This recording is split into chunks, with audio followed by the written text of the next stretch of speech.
Assalamualaikum dan hai, selamat datang ke platform luar. Hari ni 27 hari bulan 6. Hari ni macam biasa aku nak buka luahan hati korang. So jom kita tengok email. Good day bro. Yap, good day. Saya nak cerita luahan saya sepanjang berapa bulan lepas saya dah sambung belajar. Congrats.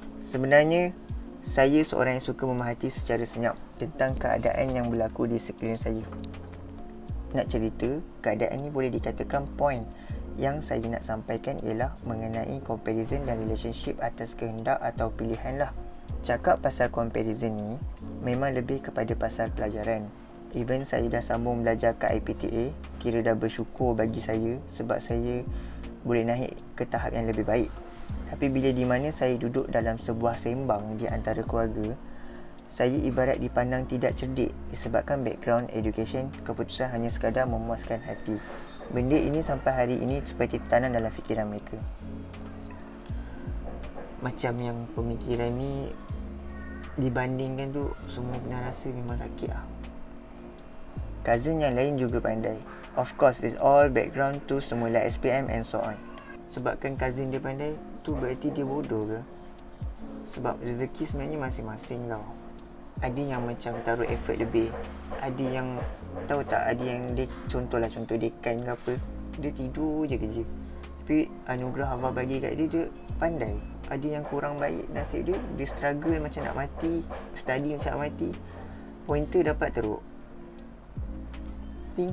Cuba fikir. Padahal semua dapat sambung belajar untuk mendapatkan masa depan yang lebih baik. Sebenarnya kita belajar ni untuk dapatkan masuk U. Sebab mak kita mesti cakap masuk U. Mana-mana parents dia akan cakap pasal masuk universiti. So kira bertuah lah kita dapat masuk universiti. Ada yang dapat result baik pun tak semestinya dia boleh dapat U. Betul tak? Ni tak kira dapat, kira okey. Saya nak tanya kepada si penjawab luahan hati ini, tidak bolehkah kita cuba ubah pemikiran mereka yang sebegini? Maksud saya, past is past, today is today. Pasal pemikiran ni sebenarnya dia tertanam dalam hati ibu bapa kita lah. Sebab dari zaman berzaman benda ni dah di mindsetkan dalam fikiran diorang. Jadi bila contoh keluarnya result, saya bagi contoh lah UPSR, pemula result kita. Contoh dia anak ni dapat 2A dalam UPSR. Balik dia cerita dekat mak dia. Mak dia tanya 2A. Sedangkan anak saudara dapat 5A. Jadi dekat situ dia comparekan, mungkin ada setengah parent mengeluarkan kata-kata yang tak jaga hati kita pun. Kita dengar terus down. Down memang down teruk. Sebab sedih lah. Kita expect, kita cerita, kita balik, kita nak bagi tahu yang kita seronok dengan result tu. Aku sedih ni. Seronok dengan result tu. Tapi balik-balik parents kita tak hargai benda tu.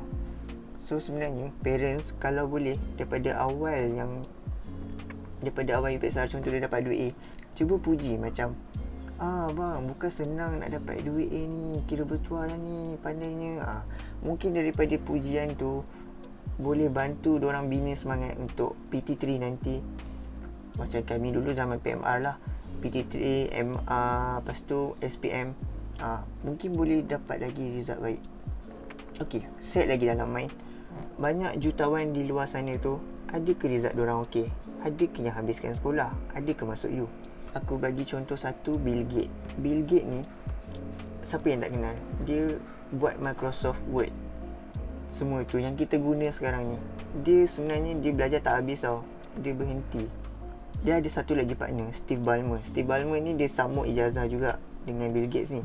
Tapi Steve Ballmer ni still sambung. So Bill Gates ni dah berhenti belajar. So dia ingat dengan ijazah dia tu boleh survive masa akan datang dia. So Bill Gates ni berjaya buka Microsoft tu.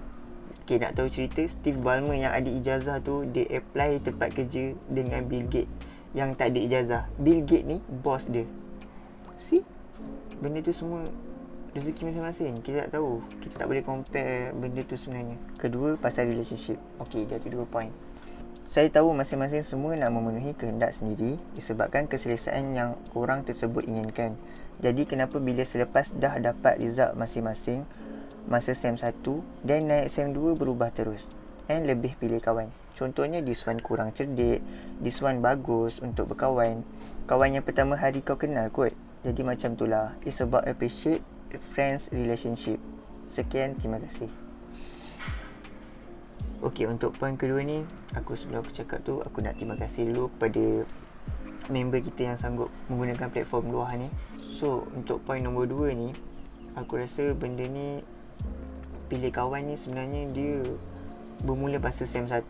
SEM 1 ni dia berkawan dengan semua orang. Semua orang sebab kita nak adapt kan. So, kita akan kawan dengan semua orang, kawan. And then SEM 2 kita baru pilih kawan. Sebab SEM 2 baru kita nampak mana satu kawan yang kita boleh buat kawan untuk belajar, ada mana satu kawan untuk kita boleh buat gila-gila. Ada juga satu kawan kita boleh buat dua-dua. Sebenarnya dia depends on keselesaan. Tak semestinya dia menyusahkan kau, melainkan dia malas. Sebenarnya malas tu je yang punca menyusahkan. Sebenarnya kalau bodoh tapi nak belajar, dia tak menyusahkan tau. So untuk kesimpulan, macam pemikiran ibu bapa tu, tolong ubah mindset tu.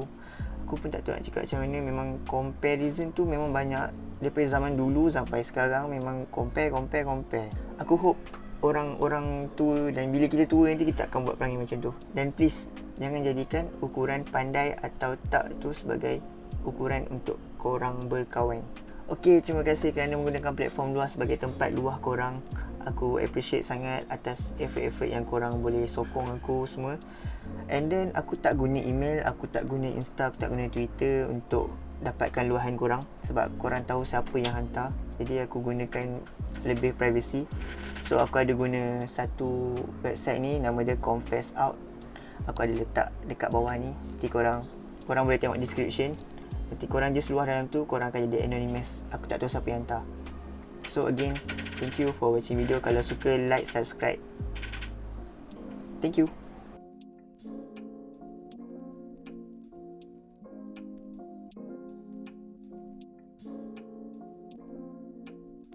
Sekali lagi dulu mana guys. Jangan lupa like, comment, and subscribe.